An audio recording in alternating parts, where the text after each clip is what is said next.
Hi everyone! This topic is especially relevant at the moment. It's something that new parents suffer from at the best of times, but now even more so than ever. Mental health problems such as depression and anxiety are very common during pregnancy and after childbirth in all parts of the world. The World Health Organization states that worldwide about 10% of pregnant women and 13% of women who have just given birth experience a mental disorder, primarily depression. In developing countries, this is even higher, with up to 15% experiencing a mental disorder during pregnancy and almost 20% after childbirth.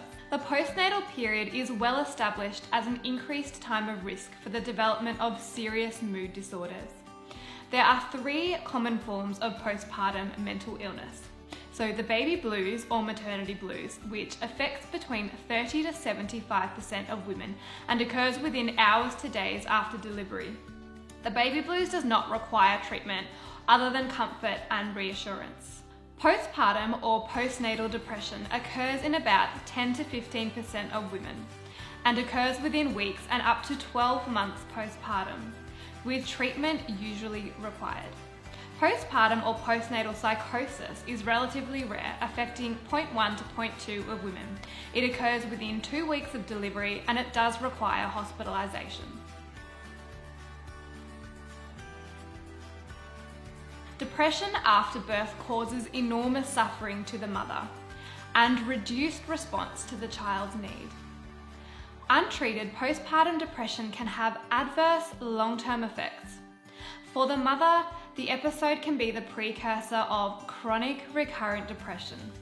And for her children, a mother's ongoing depression can contribute to emotional, behavioural, cognitive, and interpersonal problems later in life. In pregnancy, depressive symptoms can impact fetal health.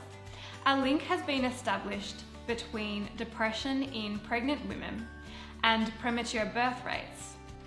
And as a consequence, premature babies are placed at an increased risk of developing depression in later life.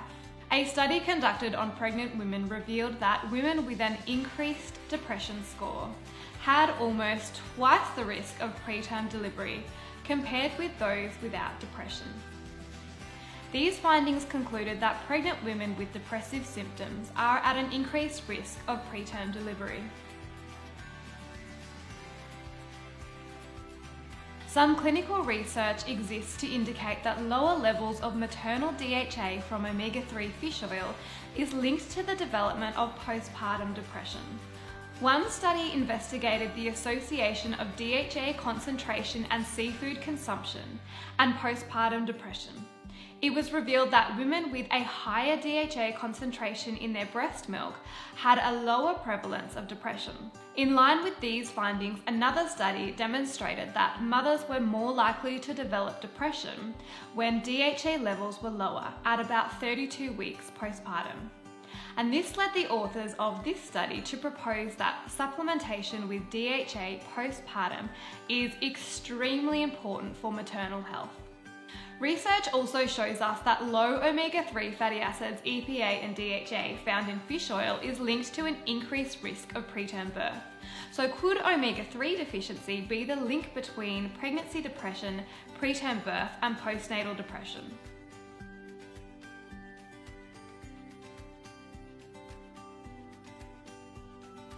So omega-3 is an essential fatty acid, which means that our bodies cannot make it, and we are entirely dependent on consuming it through the diet.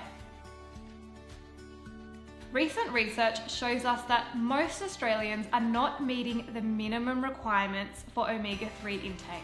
And a review paper published a few years ago in 2016 looked at global omega-3 fatty acid intake and found that Southeast Asia was among the lowest for blood concentrations of omega-3 fats, indicating omega-3 deficiency.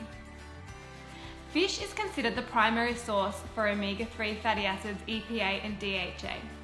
Tuna oil naturally contains the highest ratio of DHA to EPA of any commercially sourced fish, making it an essential choice for pregnancy and breastfeeding, where the demand for DHA is at its highest.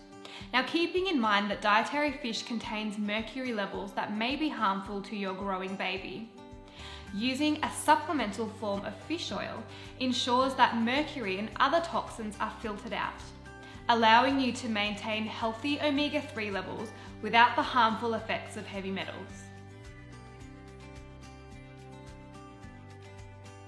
Studies show that omega-3 supplementation can reduce the severity of depression and anxiety, and there is a link between low omega-3 status and an increase in mental health conditions. The fatty acids found in fish oil help to reduce symptoms of depression and anxiety by reducing inflammation in the brain and increasing the efficiency of neurotransmitters that ultimately affect your mood.